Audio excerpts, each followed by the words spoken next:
A'udzu billahi minasyaitonir rajim. Bismillahirrahmanirrahim. Alhamdulillahi rabbil alamin. Arrahmanir rahim. Maliki yaumiddin. Iyyaka na'budu wa iyyaka nasta'in.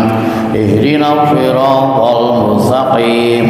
Siratal ladzina an'amta 'alaihim ghairil maghdubi 'alaihim waladdallin.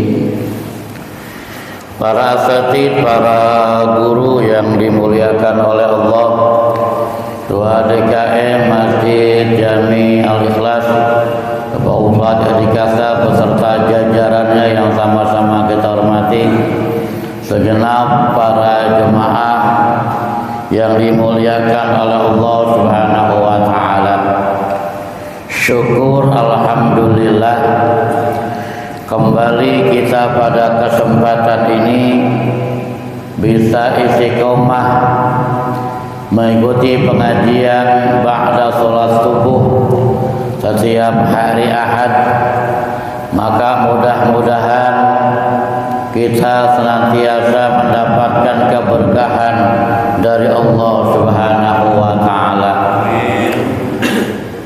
Kajian kita telah sampai pada al-babu salisu asyara fi fadilati saumi, bab yang ke-13 menyatakan, menjelaskan tentang fadilah puasa.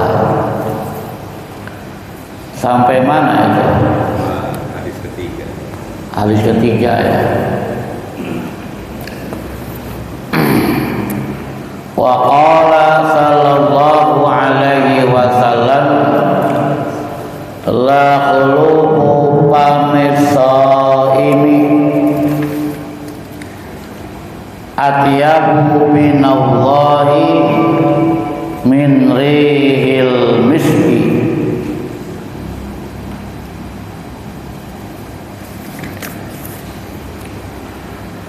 Telah bersabda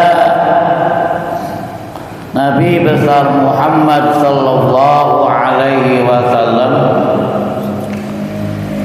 la khulufu famis shaimi, baunya mulut orang yang puasa,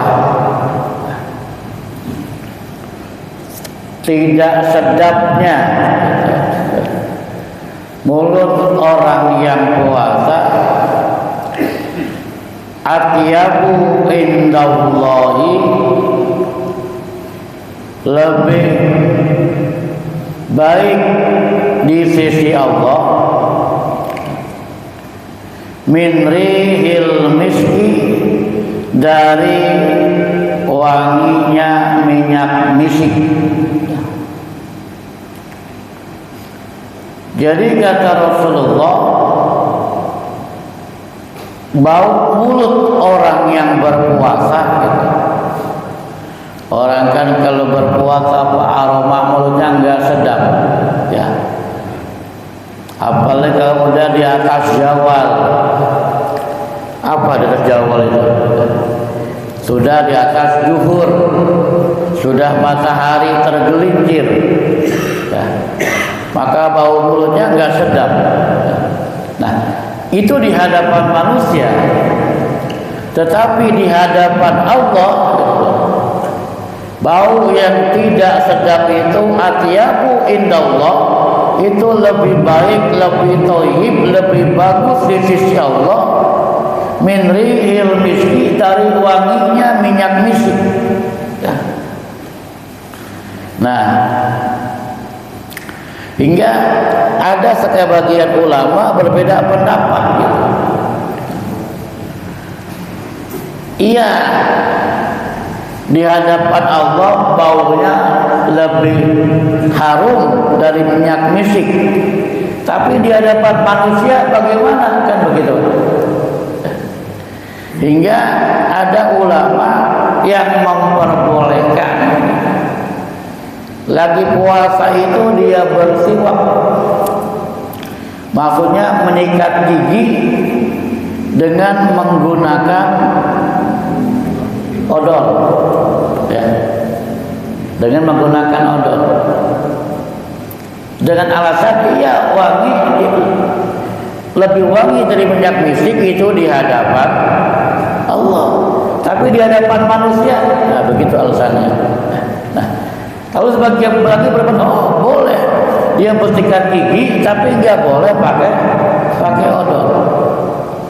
Sebab berdasarkan pendapat yang kedua, kalau pakai odol itu termasuk membatalkan puasa. Nah, pendapat yang kedua tuh, kalau dia menyikat gigi di pagi hari, tanda petik maksudnya bangun tidur atau setelah subuh, ya, setelah imsak, itu dianggapnya kalau menggunakan odol membatalkan puasa. Ada yang bilang kan kagak dimakan, kagak diminum, kan begitu ya. Nah, dikiaskan kan bersama ngerokok. Kalau ngerokok dimakan enggak, asapnya kan nggak ditelan, ya. Kalau ngerokok kan asapnya nggak diminum, dikeluarkan, nah, tapi tetap membatalkan puasa. Nah, itu pendapat yang kedua. Saya berpendapat ikut pendapat yang kedua. Memang ada dua guru saya yang saya ingat ketika saya ngaji kecil dulu, almarhum Laki Haji Amin Jalil, ya, itu ketika ngaji kitab Syarah Fathul Qorib, kitab Hasyiah Baijuri, ya, dia termasuk orang yang memperbolehkan menyikat gigi menggunakan odol, ya. Tapi almarhum Laki Haji Ahmad Sukyarun termasuk berpaham tidak boleh, ya, lagi puasa menyikat gigi menggunakan odol. Nah, tapi kalau setelah zawal, apa setelah zawal? Setelah matahari condong ke barat, ya, condong ke barat, ya, udah di atas zuhur, itu namanya zawal. Itu sepakat tidak boleh menyikat gigi walaupun tanpa odol. Jadi kalau setelah matahari condong ke barat atau ba'da zuhur gitu, ya, tidak boleh menyikat gigi walaupun tanpa odol. Itu sepakat sudah. Nah, yang pasti kita ikut perbedaan pendapat para ulama, ya. Yang pasti mereka yang melaksanakan ibadah puasa, ya, ketika aroma mulutnya tidak sedap, bau mulutnya tidak sedap, itu di hadapan Allah atyabu min innallahi min rihil miski, itu lebih harum, lebih wangi, ya, lebih baik di sisi Allah daripada wanginya minyak misik, ya. Lanjut. Wa qala sallallahu alaihi wasallam,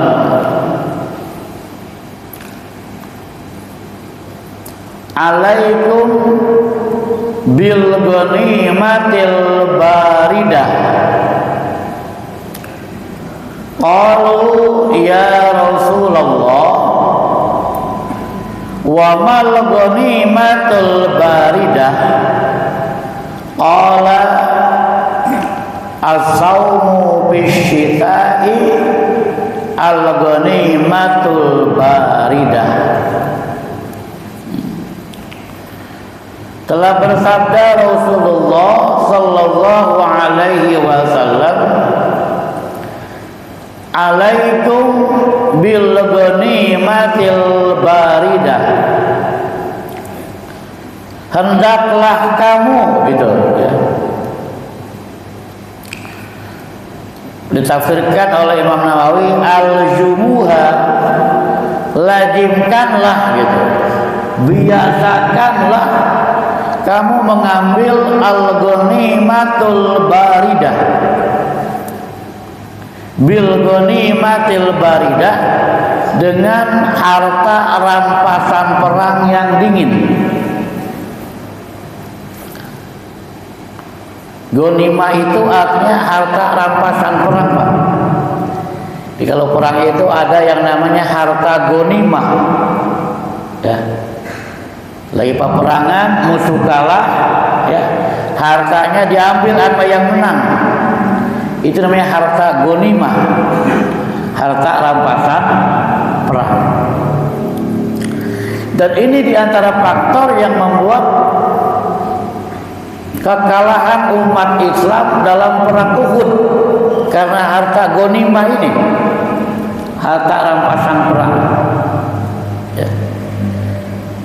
Asalnya kan kita lihat dalam sejarah, perang Uhud itu termasuk perang umat Islam mendapatkan kekalahan. Bahkan ada riwayat Nabi saja sampai pernah giginya patah dalam perang Uhud.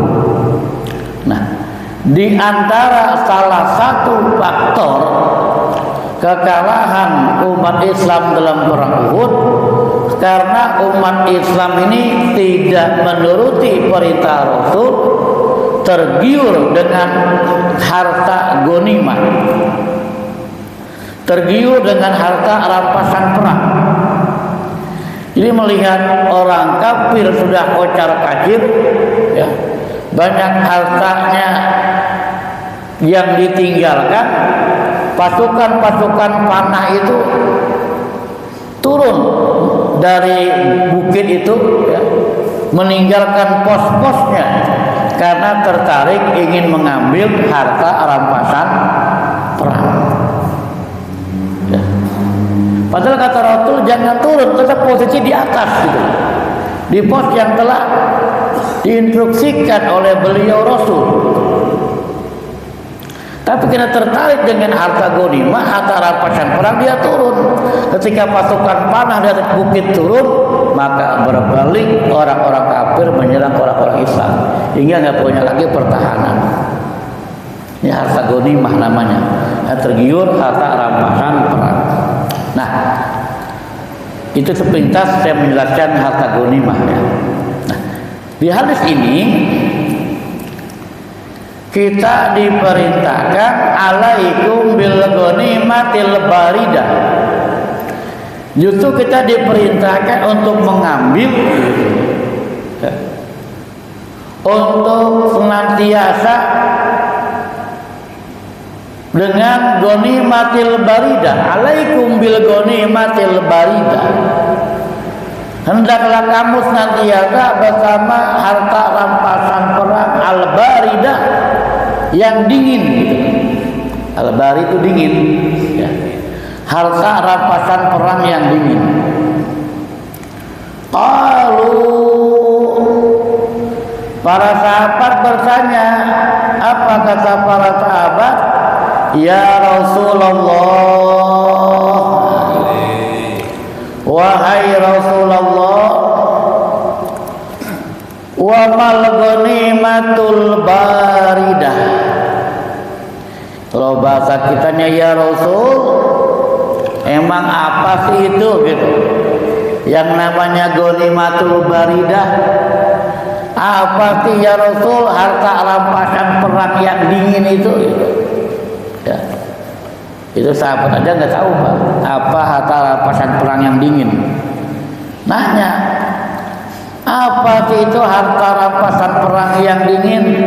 Apa sih itu ghanimatul baridah? Gitu. Allah Rasul pun bersabda, as-saumu fisyita'i, puasa di musim dingin, al-ghanimatul baridatu, itu adalah harta rampasan perang yang dingin. Nah, jadi yang dimaksud di sini, yang justru disuruh diambil oleh Nabi, ya, harta rampasan perang yang dingin ialah apa? Puasa di musim dingin, ya. Kalau kita mah ada nggak musim dingin di kita, Pak Haji? Kita lagi musim hujan, musim panas, ya. Nah, itu ghanimatul baridah, ya. Lanjut, ya. Wa qala sallallahu alaihi wasallam, man shoma yauman min Ramadan, barang siapa yang berpuasa yauman satu hari min Ramadan dari bulan Ramadan.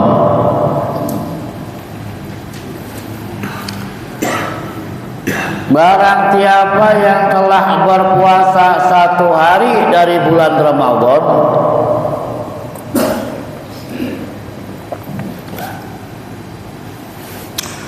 ghufira lahu, diampuni lahu baginya, bagi orang yang puasa satu hari di bulan Ramadan, ma taqaddama min zambihi, yang terdahulu daripada dosa-dosanya, wa ma ta'akhkhara, dan apa-apa yang akan datang. Jadi diampuni dosa-dosanya oleh Allah yang terdahulu dan yang akan datang. Tapi ini maksud wal muradu as-saghair, ialah dosa-dosa kecil gitu ya. Fa iza tamma Ramadan, fa iza tamma Ramadan, apabila sempurna bulan Ramadan, dia puasa sampai sempurna di bulan Ramadan 30 hari atau 29 hari, satu bulan. Fa iza tamma Ramadan, apabila sempurna bulan Ramadan, la yuktabu alaihi dzanbun, tidak ditulis alaihi atasnya si man tadi, orang yang puasa di bulan suci Ramadan itu, tidak ditulis atasnya apa? Dzanbun, dosa. Tidak ditulis dosa atasnya. Nah, gitu artinya. Ila haulil akhir, sampai bulan berikutnya atau tahun berikutnya, sampai Ramadan berikutnya maksudnya. Fa in mata qabla Ramadana akhara, maka barang siapa yang mati sebelum Ramadan berikutnya, ya, Ramadan akhir, jaa yaumal qiyamati, datang nanti pada hari kiamat, walaisa alaihi dzanbun, dan tidak ada atasnya itu dosa. Bagi orang yang puasa pada bulan suci Ramadan. Lagi-lagi tafsirnya ai minas shaghair, maksudnya daripada dosa-dosa kecil. Dosa kecil yang mana? Al-muta'alliqatu bihaqqillahi ta'ala, dosa kecil yang berkaitan dengan hak Allah gitu. Kalau ada dosa kecil yang berkaitan dengan manusia, dengan hak manusia, atau kita sering bilang hukukul adami, hak-hak manusia, maka itu tidak termasuk. Yang tidak ditulis ini, yang diampuni ini ialah dosa-dosa kecil yang langsung berkaitan kepada Allah, ya. Yang bukan dosa ada kaitannya sama manusia.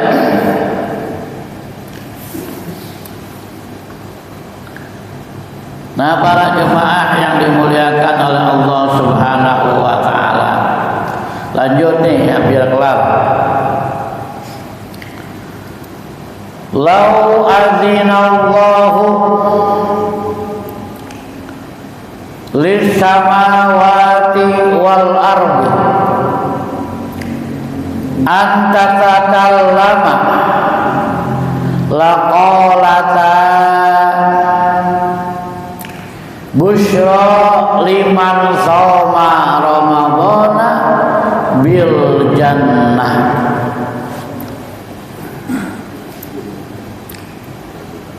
Wa qala sallallahu alaihi wasallam, dan telah bersabda Nabi kita Muhammad sallallahu alaihi wasallam, lau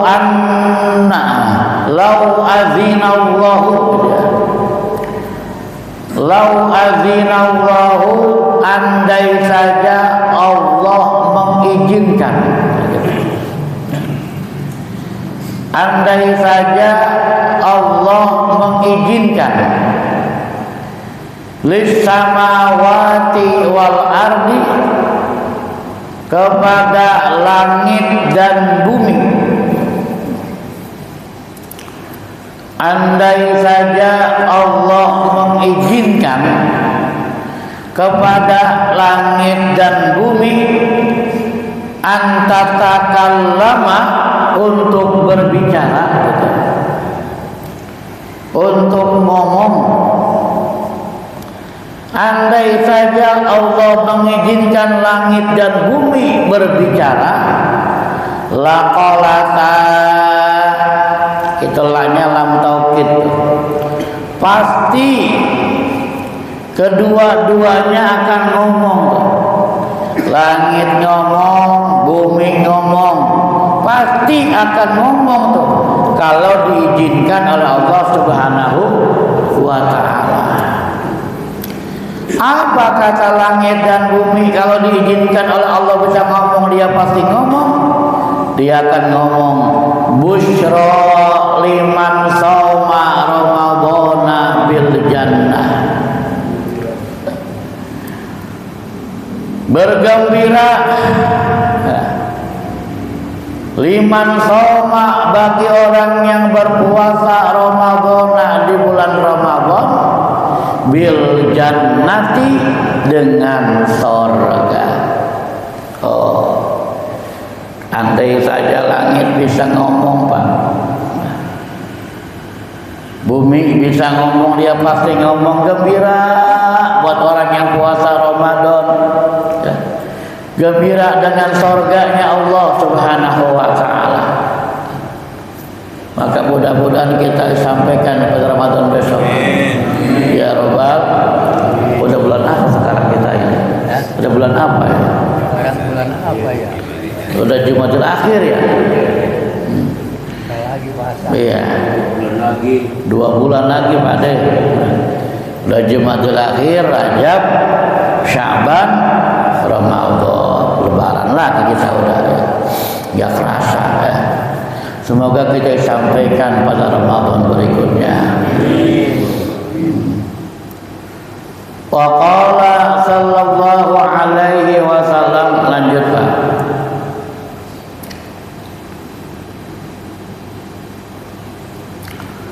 Al-siyamu junnatun minan nari, kajunnati ahadikum bil qitali. Telah bersabda Nabi kita Muhammad sallallahu alaihi wasallam, as-siyamu junnatun minan nar, puasa itu junnah. Beda tuh bahasa Arab, ada jannah, ada junnah. Ya, hurufnya dia juga. Cuman kalau jannah awalnya pakai fathah, kalau junnah awalnya pakai dhammah. Cuma beda fathah sama dhammah doang itu. Artinya beda. Kalau jannah artinya sorga, Kalau junnah pakai domah artinya dinding. Jauh banget surga sama dinding. Beda banget artinya. Makanya kalau kita diajarkan kalau ngaji Quran teh biar fasih, jangan sampai salah. Panjang pendek jangan sampai salah. Pakai domah itu kan bisa merusak hati gitu, Pak. Nah, bahasa Arab begitu, beda harokat bisa beda arti kadang-kadang. Nah, asyamu junnah, junnatun. Puasa itu dinding atau benteng gitu. Junnah itu bisa diartikan dinding, bisa diartikan benteng. Asyamu junnatun minan nar. Puasa itu dinding atau benteng dari apa? Dari neraka. Jadi orang yang melaksanakan ibadah puasa Ramadan, ya, artinya dia sudah punya benteng itu, antara dia dan neraka terhijab, terhalang, ada dindingnya, ada bentengnya. Neraka 15 sono, dia 15 ini, paham nggak? Ya. Artinya berkealingan gitu, kealingan dengan apa? Benteng yang namanya puasa gitu. Berkealingan sama dinding yang namanya dinding puasa. Tuh bagi orang yang puasa tuh Pak. Kajunnatin ahadikum minal qitali. Seperti halnya benteng salah seorang di antara kamu minal qital, dari peperangan gitu loh. Ya. Orang kan kalau perang Pak, apa ya, ada benteng, misalkan begitu ya. Diserbu dia bersembunyi di balik bentengnya, kan begitu. Hingga musuhnya nggak bisa masuk karena bentengnya kuat. Tapi kalau bentengnya lemah, pertahanannya jebol, musuh masuk juga. Sama puasa deh. Kalau bentengnya kuat, puasanya kuat, nggak akan jebol tuh neraka. Tapi kalau bentengnya lemah, jebol. Bagaimana contohnya? Puasa dikit-dikit lagi nggak nahan dah, ya. Nggak nahan ngomongin orangnya, ya. Nggak nahan bohongnya, nggak nahan gibahnya lagi puasa, nggak nahan adu dombanya lagi puasa, nggak nahan menjaga pandangan lagi puasa. Bisa juga bikin lemah benteng, bisa jebol lah gitu. Maksudnya ya perumpamaannya gitu. Kalau bentengnya kuat, maka dia nggak akan masuk musuh. Nah, jadi puasa itu laksana benteng dari neraka buat orang-orang yang melaksanakan ibadah puasa. Dikit lagi Pak. Wa qala sallallahu alaihi wasallam, dan telah bersabda Nabi kita Muhammad sallallahu alaihi wasallam, as-shaimu idza afṭara shallat alaihil malaikatu hatta yafrugu. As-shaimu, orang yang berpuasa, idza aftara, apabila dia berbuka. Dia orang yang puasa, idza aftara, apabila dia berbuka, sholat alaihil malaikatu, malaikat bersolawat kepadanya. Sholat alaihil malaikatu, malaikat bersolawat kepada orang yang lagi buka puasa.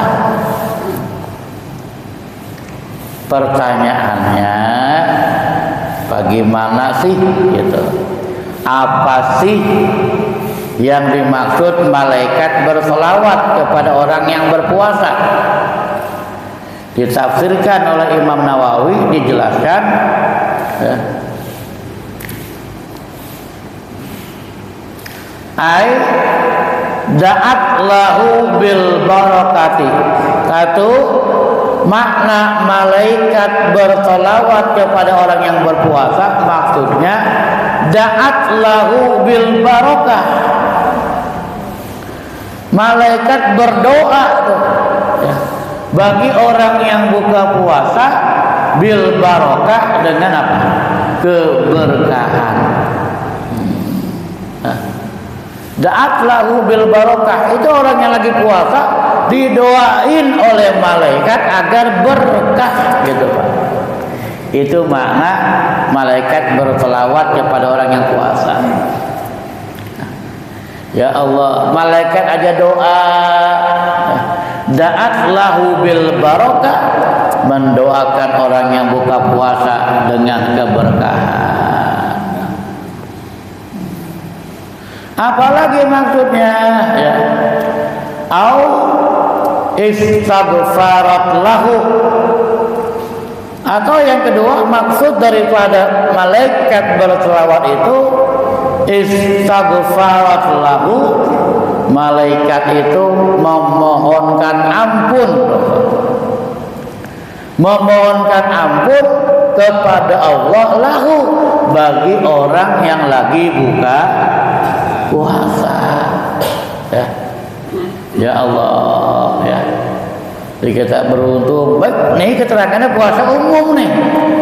Baik puasa Ramadan ke, puasa Senin Kemis ke, ya, mau puasa Nabi Daud ke, mau puasa di bulan Rajab atau mau puasa di bulan Muharram,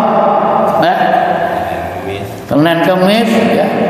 Pokoknya orang yang berbuka puasa, satu didoakan keberkahan oleh malaikat, kedua dimintakan ampun oleh Allah kepada Allah Subhanahu wa taala. Sampai kapan? Hatta yafrugu, sampai selesai dia berbuka puasanya. Cuma jangan mentang-mentang ada hadis ini salah kaprah juga nih. Ini kan katanya orang yang lagi puasa selama dia berbuka sampai selesai didoain sama malaikat. Dia lama-lamain buka puasanya. Ayo dia minum rokok, dia minum rujak, santai. Akhirnya Isya udah jam 7 belum kelar buka dia. Ya bukan begitu juga pengertiannya, kata dia mumpung lagi didoain malaikat ya. Nah itu salah juga itu ya. Ya kapasitas normal gitu Pak ya. Bahwa para jemaah udah 40 menit ya. Kita ngaji ini yang 2 lagi minggu depan aja ya. Minggu depan 2 lagi sambung nanti dengan bab yang ke-14 ya. Fi fadilatil fardhati, dalam menjelaskan tentang fadilah mengerjakan yang fardu ya. Nanti apa dahsyatnya kita mengerjakan hal-hal yang fardu nih ya. Ada nih keutamaannya. Jadi barangkali pengajian kita mudah-mudahan ya kita dikasih sehat panjang umur. Minggu besok kita bisa ngaji lagi ya, bisa istiqomah ya, bisa mengawali hari Minggu kita ya dengan sholat subuh berjamaah, dengan ngaji taklim. Maka insya Allah ketika awal harinya diawali dengan hal-hal yang baik, maka hari itu merupakan hari yang barokah buat orang tersebut. Amin ya robbal alamin. Semoga kita kuat istiqomah ya, sehat panjang umur. Keluarga kita yang sakit ya, semoga sakitnya diangkat oleh Allah Subhanahu wa taala. Kita yang punya usaha, dilancarkan usaha kita oleh Allah Subhanahu wa taala. Ala hadhihi niyya al-Fatihah. A'udzu billahi minasyaitonir rajim. Bismillahirrahmanirrahim. Alhamdulillahirabbil alamin. Arrahmanir rahim. Maliki yaumiddin. Iyyaka na'budu wa iyyaka nasta'in. Ihdinas siratal mustaqim. Siratal ladzina an'amta 'alaihim ghairil maghdubi 'alaihim waladdallin. Allahumma shalli ala sayyidina Muhammadin fil awwalina wal akhirin wa sallim radhiyallahu tabaraka wa ta'ala an kulli sahabati rasulillah ajma'in. Bismillahirrahmanirrahim. Alhamdulillahi rabbil alamin. Hamdan wa fi ni'ma yukafi'u majida. Ya rabbana lakal hamdu kama yanbaghi lil karim wa 'azimi sultanik. Allahumma shalli ala sayyidina Muhammad wa ala ali sayyidina Muhammad. Allahumma ij'al jam'ana hadza jam'an marhuma wa tafarraqna min ba'dihi tafarraqan ma'suma. Allahumma ij'al jam'ana hadza jam'an mashkura wa tafarraqna min ba'dihi tafarraqan maghfura. Allahumma zidna 'ilma wa rzuqna fahma. Allahumma nawwir qulubana bi nuri hidayatika kama nawwara bi nuri syamsika abadan abada. Innahu min Sulaiman wa innahu bismillahirrahmanirrahim. Rabbi ighfir lana wa liwalidayna warhamhuma kama rabbayana shighara. Rabbana atina fid dunya hasanah wa fil akhirati hasanah wa qina adzabannar. Wa sallallahu ala Muhammad wa ala alihi wa sahbihi ajma'in. Subhana rabbika rabbil izzati amma yasifun wa salamun alal mursalin walhamdulillahi rabbil alamin. Akhirat, assalamualaikum warahmatullahi wabarakatuh. Terima kasih kepada